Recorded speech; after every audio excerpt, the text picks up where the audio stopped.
Donald Trump, he's at the Cleveland Arts and Social Sciences Academy in Cleveland, Ohio. He's just outlined his education plan.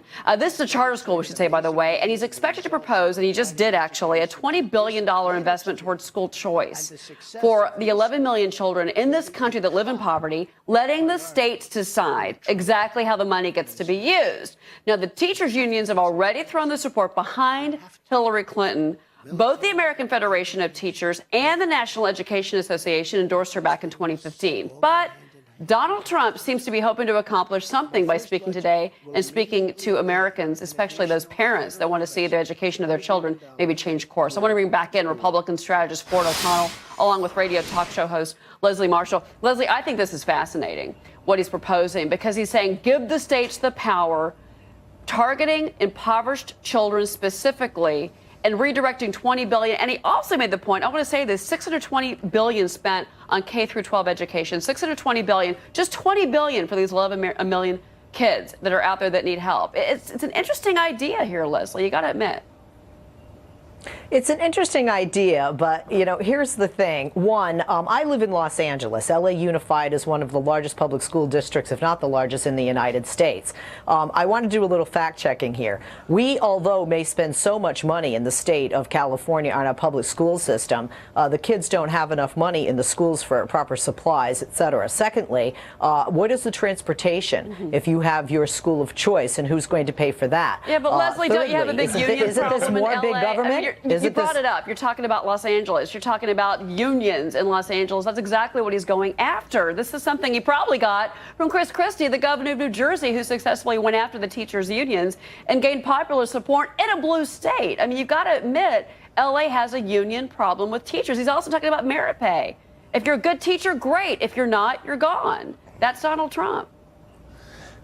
Let me say this, Cheryl. That's to Leslie. That's to Leslie.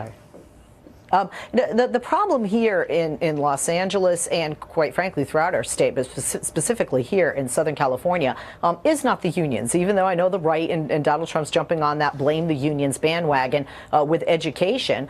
Quite frankly, it's that there's not enough money. And I really, like said, want to fact check his numbers, because if you look at Germany and Italy and France, they provide not just K through 12, but free college as well. Well, we're far from that, Ford, but you know, he did bring up an interesting stat.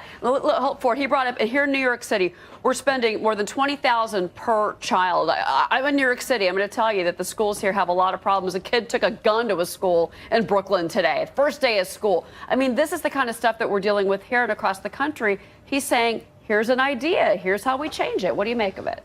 Well, this is not a new idea. It actually was first put forward by Senator Lamar Alexander and Senator Tim Scott of South Carolina. In my opinion, this is great policy and also very smart politics, because the knock on Donald Trump is he doesn't care about anyone other than himself, and he's trying to actually target the poorest among us and try to make them understand that the primary road out of poverty runs by the schoolhouse. I want to give you a leg up, not a handout, and I think this is brilliant politics. What it's going to wind up doing, if he hammers this home properly, is it's going to put Hillary Clinton in a bind with the teachers unions, because it's going to show that her true allegiance is the teachers union and not the consumer, the student who's hurting. We may spend a lot more money. We can argue, Leslie, about how much more money there is out there, but until you break up this unholy arrangement that the teachers unions have over benefits and other items, we're never going to fix our school system. And you can tell me everything about the public school system being great, but it's not serving the poorest in society because they're not moving up the ladder. Leslie, respond to that.